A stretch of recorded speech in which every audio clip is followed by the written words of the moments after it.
This is Planet Money from NPR. The world is filled with big economic ideas that could help us live better here in the United States. So this summer, we've decided to collect them all.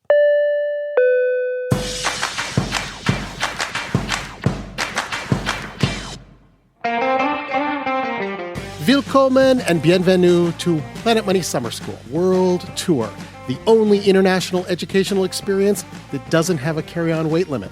Bring the extra shoes. All summer long, we are traveling through the 7 continents and looking for economic lessons that can help us understand the place we call home. There are hundreds of ways to create jobs, keep prices low, and make us all richer, or screw up a perfectly good economy. Let's learn from them. Today's journey, China and the perils of an engineering economy. I'm Robert Smith.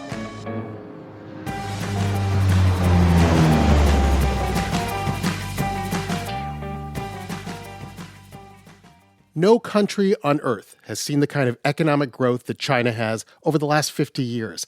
China has become the factory to the world, a grand experiment in central government planning and personal ambition. Along the way, China has created enormous wealth and pulled 800 million people out of extreme poverty. It has been a wild trip. In 2012, Planet Money traveled to China to marvel at the progress.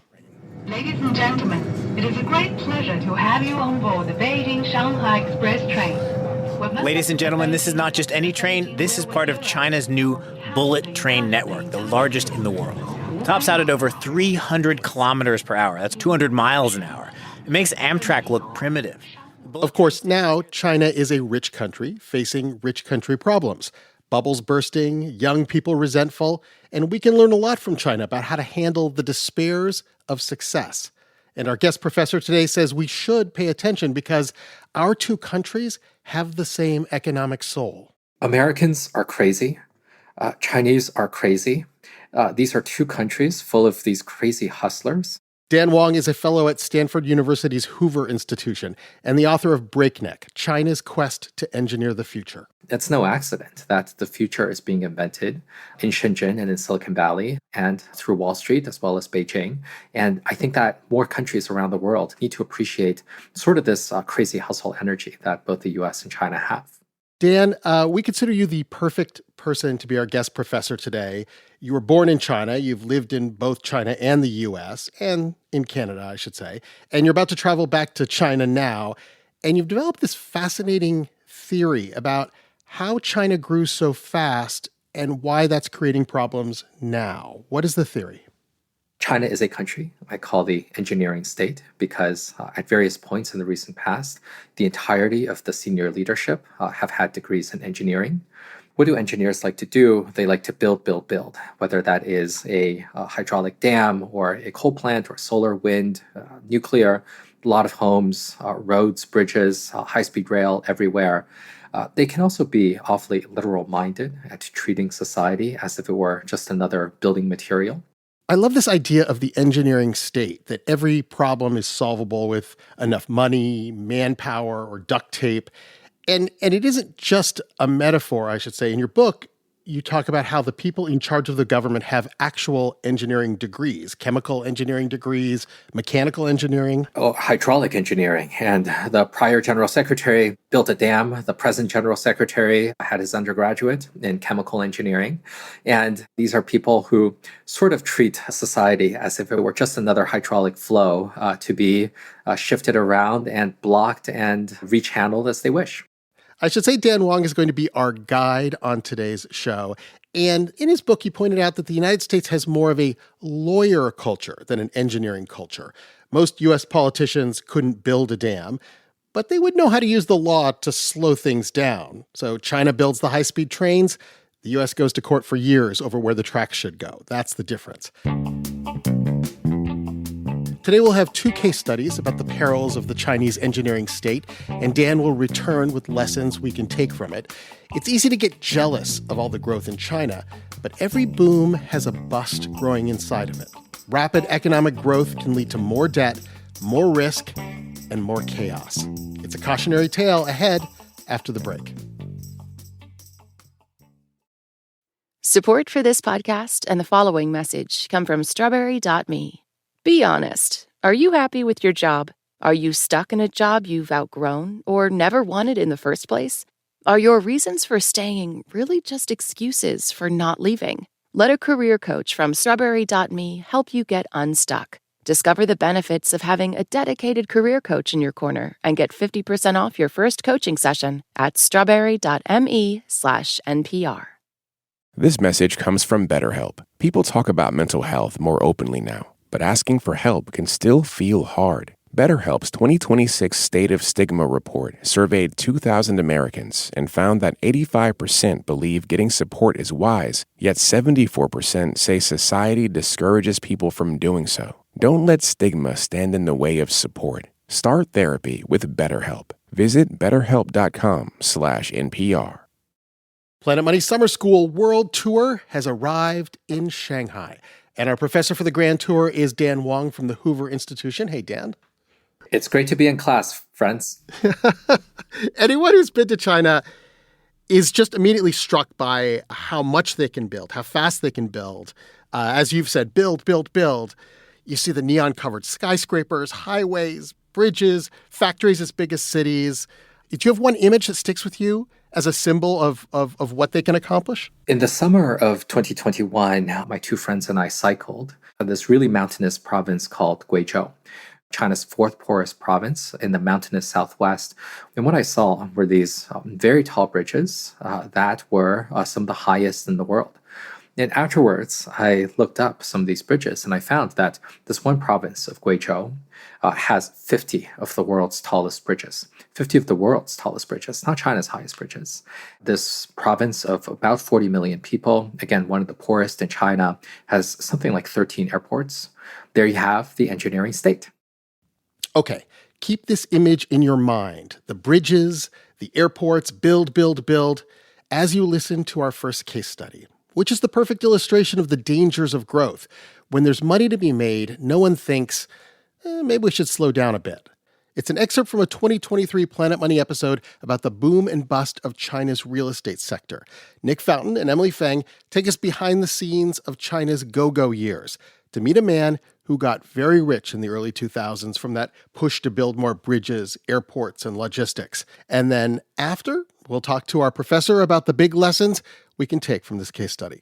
If we're going to talk to anybody about those go-go years, it should be this one property developer who wrote a tell-all book about his time in China. Yeah, and that guy is Desmond Shum. Desmond was an insider's insider during the go-go years. And talking to him is a bit like getting a glimpse through a keyhole into this period of extreme growth and also extreme wealth creation in China. So first, I don't know, the easy question, who are you and what do you do? Who am I? Actually, that's never an easy question. That's one of actually the hardest question when people ask me. Touché. In simple terms, Desmond was a real estate developer. He had a business with his then-wife, Whitney. Whitney was friendly with the wife of the second in command of the country, the premier of China.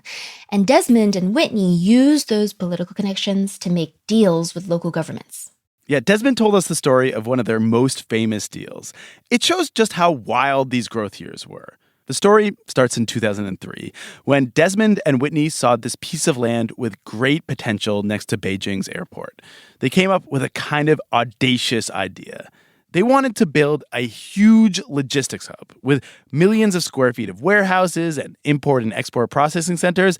The airport hub would be the first of its kind. It was a bit crazy. We know we think it's going to be profitable because it's a monopoly business. How every monopoly business got to be profitable.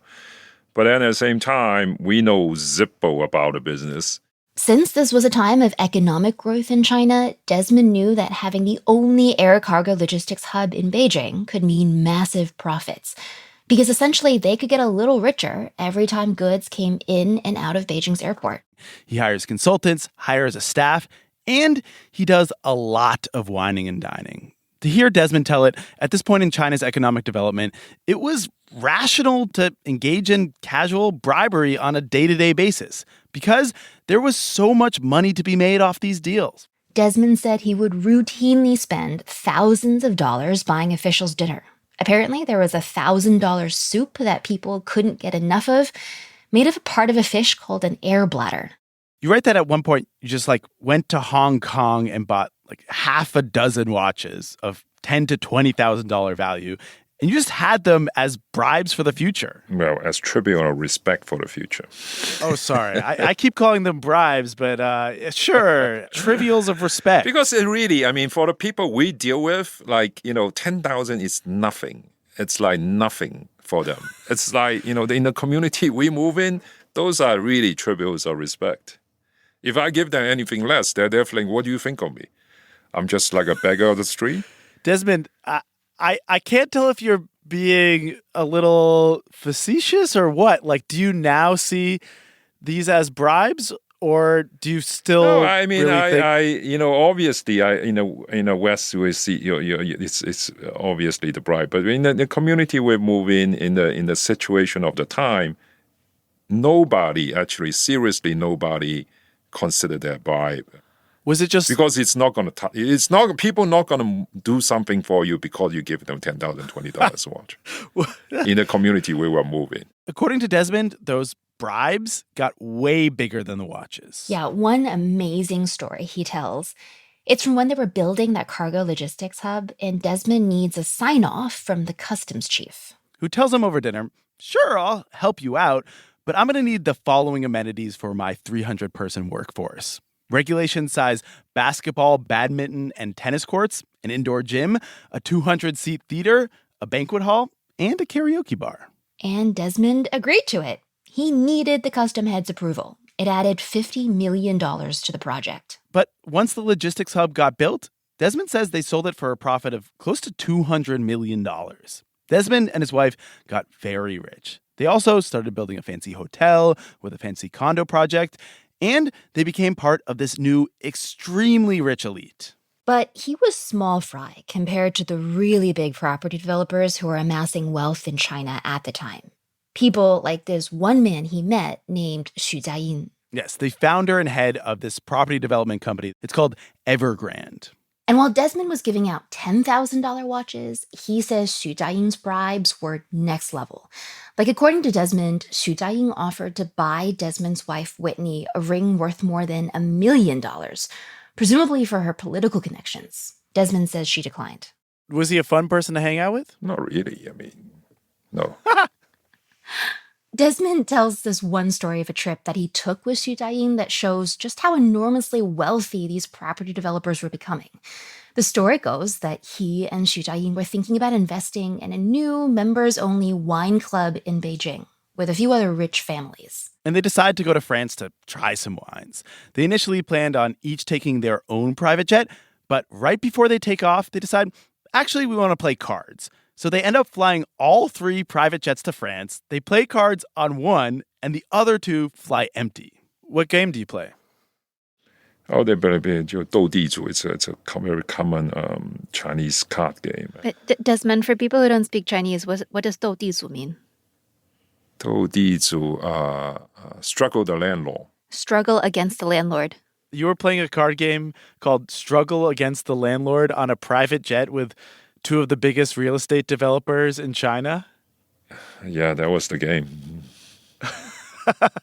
If there was a top to China's real estate boom, it might have been this moment. 2 private jets flying empty en route to France, next to one full of real estate moguls playing Struggle Against the Landlord. Yeah, these folks were getting enormously wealthy because over just a couple of decades, China went from basically not letting people own private property to 90% of people owning their own homes. And there was so much demand, prices kept rising, and real estate started to seem like a great investment. So people were sometimes buying second or third homes. Now for the crisis. And Emily, you actually witnessed the exact start of this chapter. You were a reporter in Beijing at the time. Who were you working for? 2017, I was still working for the Financial Times. Cool. It's this lovely little salmon-colored British newspaper.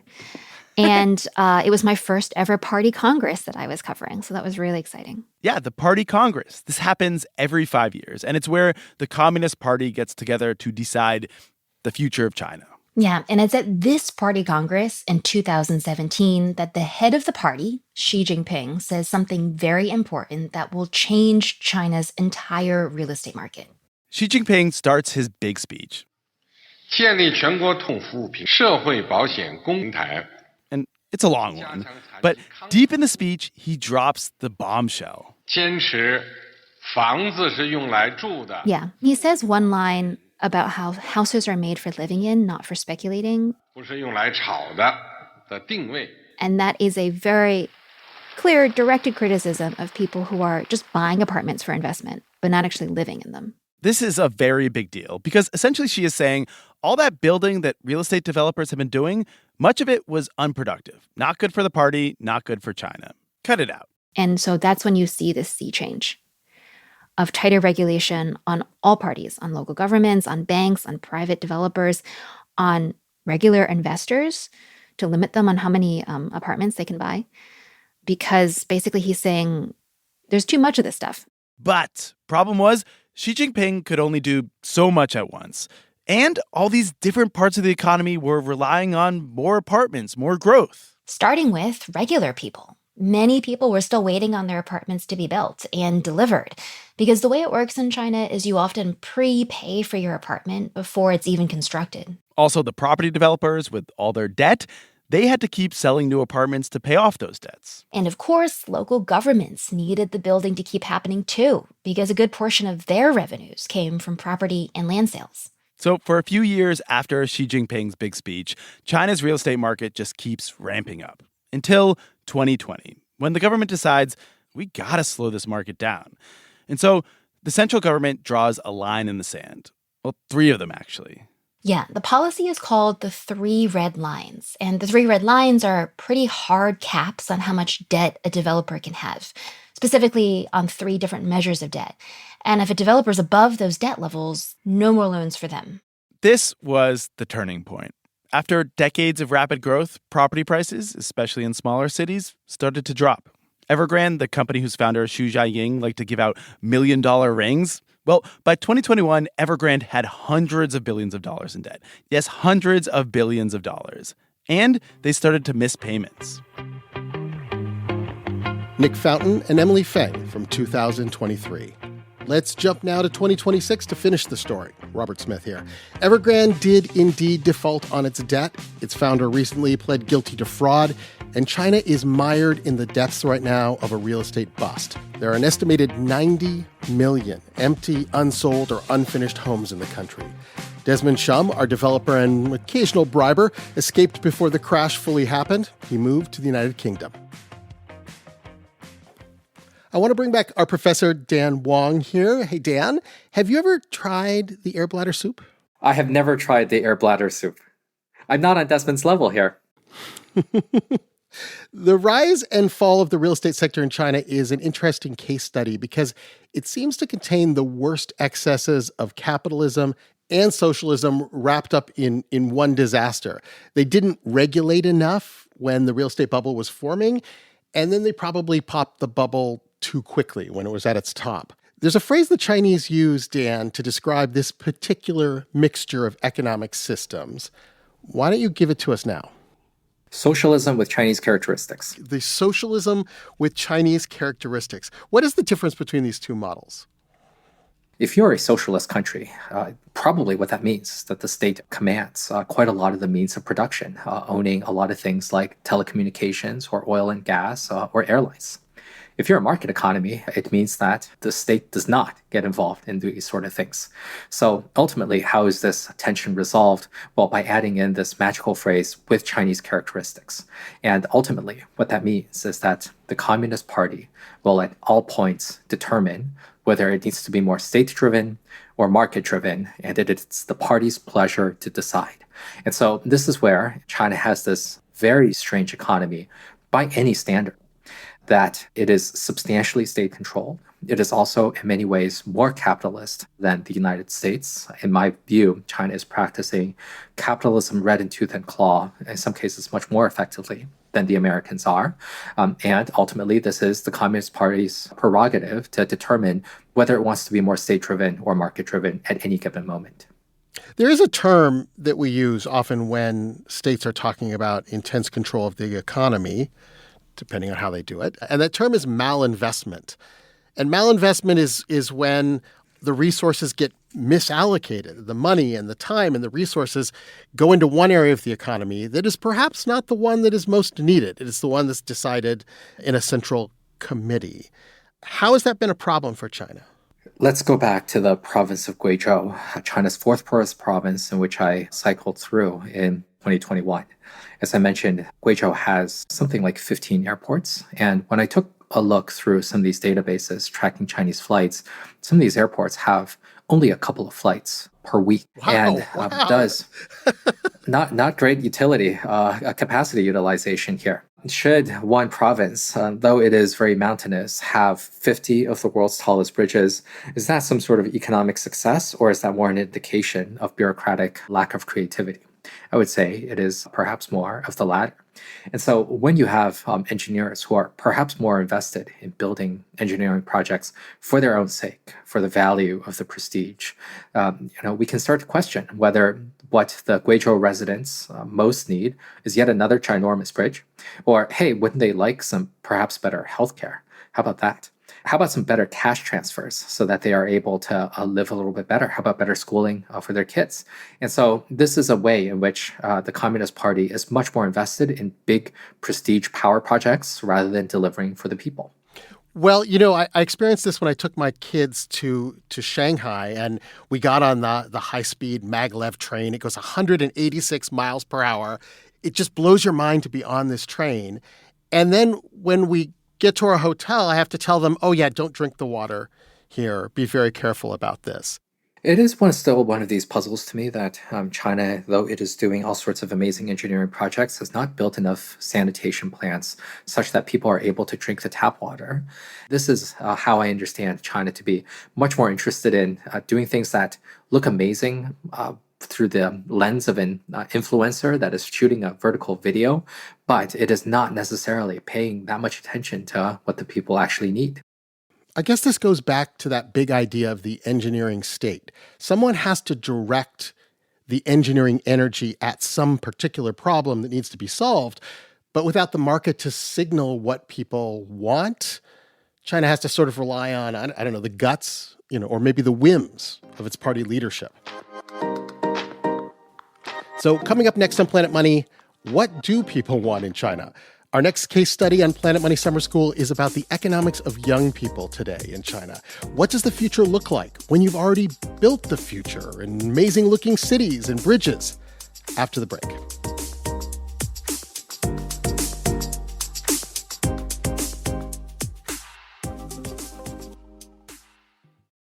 This message comes from Grainger. This is the story of the one. As a maintenance supervisor at a manufacturing facility, he knows keeping the line up and running is a top priority. That's why he chooses Grainger. Because when a drive belt gets damaged, Grainger makes it easy to find the exact specs for the replacement product he needs. And next-day delivery helps ensure he'll have everything in place and running like clockwork. Call 1-800-GRAINGER, click Grainger.com, or just stop by. Grainger, for the ones who get it done. This message comes from Jerry. Many people are overpaying on car insurance. Why? Switching providers can be a pain. Jerry helps make the process painless. Jerry is the only app that compares rates from over 50 insurers in minutes and helps you switch fast with no spam calls or hidden fees. Drivers who save with Jerry could save over $1,300 a year. Before you renew your car insurance policy, download the Jerry app or head to jerry.ai/NPR. We are back on our World Economic Tour. This time, we take to the streets of Beijing.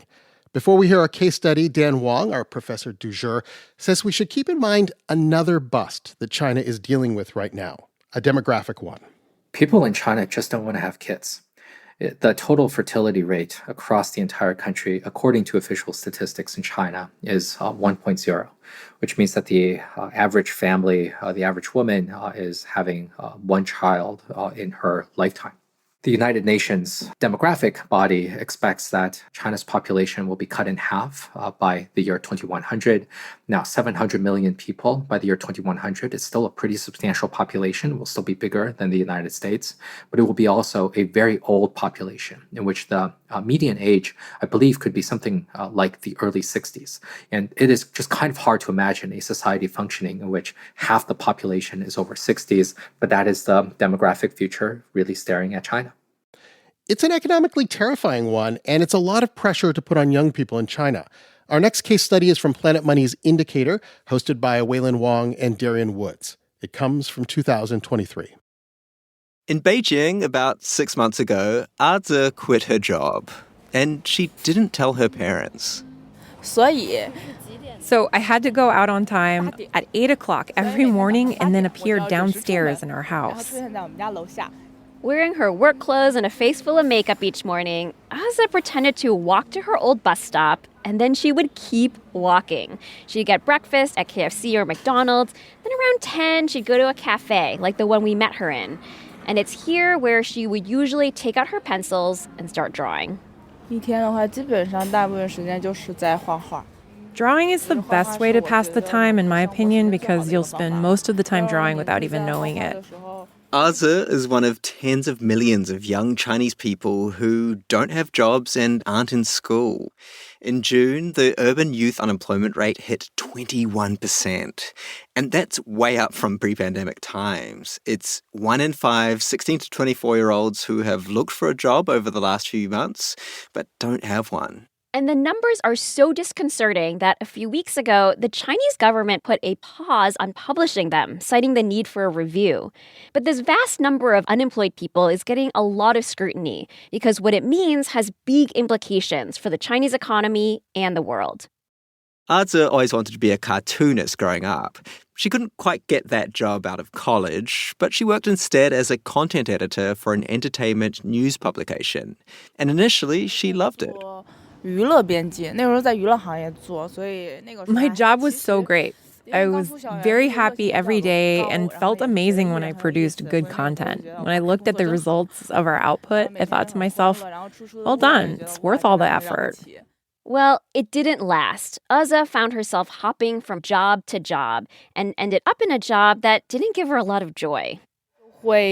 There was pressure from various targets, which made my boss quite stressed, and he passed that stress on to us. Our work life was like being on a horror cruise every day. So earlier this year, she quit. But when deciding whether or not to take on a new job offer, she reflected on work life in general in China, at any workplace. In China, there's a schedule called 996, and that means starting the day at 9 a.m., finishing at 9 p.m., 6 days a week. And although this is technically illegal, very long hours are still common in China. And Aza was no exception. She'd had to take a lot of overtime. It was just too much for her. And so she told her parents she was still working, and meanwhile worked on her hobbies instead. She grew plants, made necklaces, painted. I'd start a new hobby every time I've become unemployed. I'd see if I can find something I really like, and if it's possible to make that become my work. And you might be thinking, how can she afford this? Well, Azi doesn't have to pay rent or a mortgage, which is perhaps more common for young people in urban China than you might think. They're almost certainly going to be an only child on both sides of their family. Nancy Chen is a professor of economics at Northwestern University. She points to China's one-child policy, this brutal enforcement of long-term contraception, sterilizations, and huge fines for having more than one kid. The policy was in place in China from 1980 to 2016, which means that most people Azi's age are only children. And they'll have grandparents who are from the city. So what this means is that they're going to be inheriting a lot of real estate from their grandparents. Not to mention, maybe savings that their parents have been accumulating over time.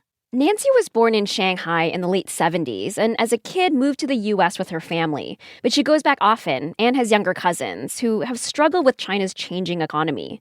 As China's growth has slowed, entry-level jobs in law, finance, tech, and government have dried up. White-collar jobs are incredibly competitive. It's the high-paying, high-skilled jobs that have been shrinking in numbers, and these are what the current cohorts of college graduate students have been trained for, what they're expecting, what they wanted. They're not there. So a lot of young people like Aza end up not working at all. That said, Nancy says they are likely to face a lot of emotional pressure to find a job. They have their parents and their grandparents saying, you're being spoiled. Like, why are you not more successful? We've given you everything, right? What's wrong with you? Let us tell you how we made it, how poor we were. Even if people with college educations at different points in time were probably shoveling manure on a farm. And that's why Aza kept the truth from her family. The China that her parents grew up in was just so different to hers. I mean, China grew at 10% per year for almost 2 decades. But for some urban areas, we're going like at 20, 30% per year. And to illustrate what that kind of turbocharged growth looks like, Nancy used the example of where she was as a young kid, in the French concession district of Shanghai. I lived in an extended family with around 10 people in 3 rooms, probably around 300 square feet. We had a flush toilet, so we were considered really rich. Well, that was the marker of relative wealth at the time. Yeah, I felt really special. People living in those neighborhoods now, they're living in skyscrapers, surrounded by Louis Vuitton and Prada stores. There are Lamborghini car dealers left and right. I'm emphasizing this because the places that had the highest expectations about the future, they're being hit with unemployment. It's kind of a whiplash feeling. Yeah, and so I think that makes us concerned about the social ramifications. Nancy says these young people are both spoiled, in her words, and also miserable at the same time. There's this huge gulf between expectations and what kind of jobs are available. It's not a great idea, just as a society, to have young people feeling hopeless, with no direction, in a funk. That's never good. In China, it's translating into a potentially huge problem for the economy. There's a real concern that not working those lost years of work right out of college can have serious negative impact on your lifetime productivity later on, which is going to impact the aggregate productivity of the economy as a whole. Aza has a different view. Work is one of the only things that you can choose by yourself. And if you can't find your footing at work, then you don't have much meaning. Aza eventually got tired of all the questioning from her parents and lying to them, so she decided to confess. While her mother was watching TV, Aza said she hadn't been working. They said, that's okay. They very calmly accepted it. So I think they already knew.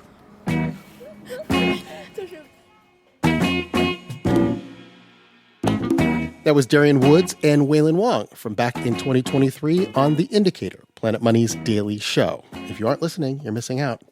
By the way, the Chinese government changed the way it measured the youth unemployment rate.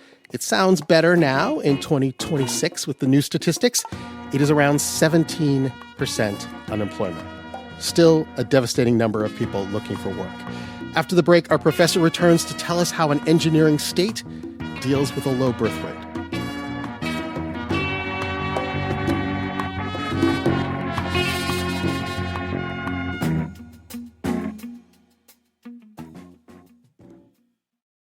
This message comes from Grainger. This is the story of the one. As a maintenance supervisor at a manufacturing facility, he knows keeping the line up and running is a top priority. That's why he chooses Grainger. Because when a drive belt gets damaged, Grainger makes it easy to find the exact specs for the replacement product he needs. And next-day delivery helps ensure he'll have everything in place and running like clockwork. Call 1-800-GRAINGER, click Grainger.com, or just stop by. Grainger, for the ones who get it done. We're back with our summer school professor, Dan Wong. What do you hear when you talk to young people in China today? We have this go-go country that feels like it has this great future ahead of it, and it seems like some of the young people are not excited by that. You know what I hear, Robert? I hear American kids. I hear that there's a lot of people who are slackers, who are trying to just have some fun that's not following these dictates of the state, that are interested in trying drugs that would be legal in the state of California. Chinese kids who are graduating from universities today have a pretty clear sense that they are no longer living in the boom era of the Chinese economy, which probably petered out roughly 10 years ago. that they are not so excited about the economic future. And the Chinese state, I know, like the engineers they are, look at this like an engineering problem, the demographics and the young people. And so they have these programs in place to encourage women to start having more children. They're looking at this as a supply problem for the factories of the future. Is that working? Because if you feel despair about the future, you're not going to have more children.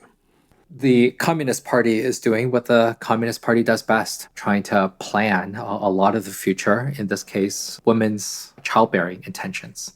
And the Communist Party has sent these neighborhood committees, which are formally the lowest level of the Communist Party, to go up to young families to ask about their childbearing intentions. And in my book, I quoted a woman who complained that her neighborhood committee has been harassing her to ask about her menstrual cycle. And in particular, she was upset that shortly after marriage, she said that her parents asked her only once whether or not she plans to have kids, whereas the Communist Party has already asked her 6 times. You know, it's interesting. Usually when we talk about socialist nations, they tend to have a really expansive safety net, meaning government programs to support people who are unemployed, who are poor, who have economic hardships, programs that support the elderly and mothers and fathers who choose to have children and stay home. But China ranks pretty low on these metrics when you compare it to other developed countries. What happened to a socialist country that doesn't provide that level of support? Welcome to socialism with Chinese characteristics. There you go. And this is the sort of socialism that has a pretty low tax regime and a pretty threadbare social safety net. And China has all of these strange things about the taxation system. For example, no property tax. China has never quite gotten around to being able to impose a property tax, or it is a pretty marginal property tax. And a lot of China's taxation is funded by consumption taxes, which are a regressive form of taxation because the poor pay a relatively higher share of the taxes than the rich. And roughly speaking, among the Western European countries, they spend about 30% of their annual income on redistribution. The United States spends about 20% of its annual income. China spends about 10%. In many ways, I think that the present Communist Party feels like sort of the Eisenhower Republican Party-run America in the 1950s, in which there is this giant emphasis on manufacturing. There's skepticism of immigration. There's a very fierce commitment to traditional gender roles. And I think this is the sort of state that probably Eisenhower and Reagan would recognize more than any of the socialist European countries today. I love this hot take. China as a U.S. conservative's dream of a centrally planned and yet sort of capitalist country. It's probably why these days when we hear our politicians talk about China, you can hear outrage occasionally, but often you hear jealousy, this sense of why can't we grow that fast? Why can't the U.S. be the manufacturer to the world? Dan, we're doing one last thing in each of these episodes. If the U.S. could take one trick from the Chinese economy, one lesson that might help us in the United States, what should that lesson be? China's agenda is to build its way out of every problem. And in my view, what the United States should do is to build, regulate. I think we need to build more homes. We need to build a lot more of infrastructure. And I also think that we need to build a lot more of the manufacturing base back because this is sort of one way to get ourselves out of these choke points that other countries around the world can exert over the United States. And this is also a way to invent the future. We can call it capitalism with American characteristics. I'd love to have some of that. Thank you so much for coming in to be our professor today, Dan Wang. You may not know this, but our listeners are sort of front row students. They like to take notes and do well on the test. And we do indeed have a test at the end of the Planet Money Summer School semester, an online quiz. Everyone should take it. And so in order to prepare for the test, we like to do a few concepts, a few vocabulary words to help everyone get that A. All right, we're going to go over them now. The first one is engineering state. What is that, Dan?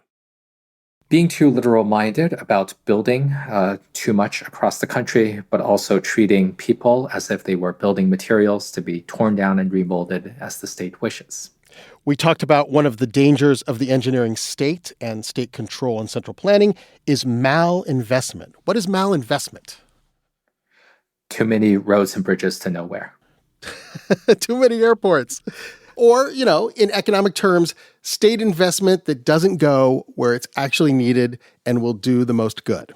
Okay, I'm going to be impressed if you can do the following one in just one sentence because you wrote a whole book about it. Socialism with Chinese characteristics. What does that mean? Whatever the Communist Party says is correct. There you go. I hope you enjoy your trip there. They're going to like the last answer. Oh, yeah, always. For sure. Dan Wang is a fellow at Stanford University's Hoover Institution and the author of Breakneck, China's Quest to Engineer the Future. Speaking of books that I recommend, if you like summer school, you will love our book, Planet Money, a guide to the economic forces that shape your life. That and Breakneck, Dan's book, are available wherever you get your books. Planet Money Summer School is produced by Sophia Polisa-Carr and edited by Alex Goldmark. It's fact-checked by Sierra Juarez. The show is engineered by Maggie Luthar. I'm Robert Smith, and this is NPR. Thanks for listening.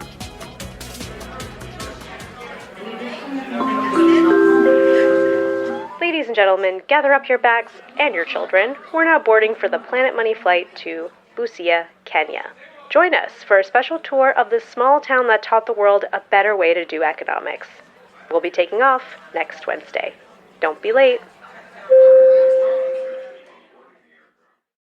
This message comes from Jerry. Many people are overpaying on car insurance. Why? Switching providers can be a pain. Jerry helps make the process painless. Jerry is the only app that compares rates from over 50 insurers in minutes and helps you switch fast with no spam calls or hidden fees. Drivers who save with Jerry could save over $1,300 a year. Before you renew your car insurance policy, download the Jerry app or head to jerry.ai/NPR. This message comes from Instacart. Instacart makes grocery shopping easier. And just because you're not doing the shopping yourself doesn't mean you don't care how it's done. With Instacart Shopper Notes, you can add details about what you want right in the app, like extra crispy rotisserie chicken or lettuce you'd pick yourself. Just leave a note so your shopper can get it right without having to ask. Download the Instacart app and shop today.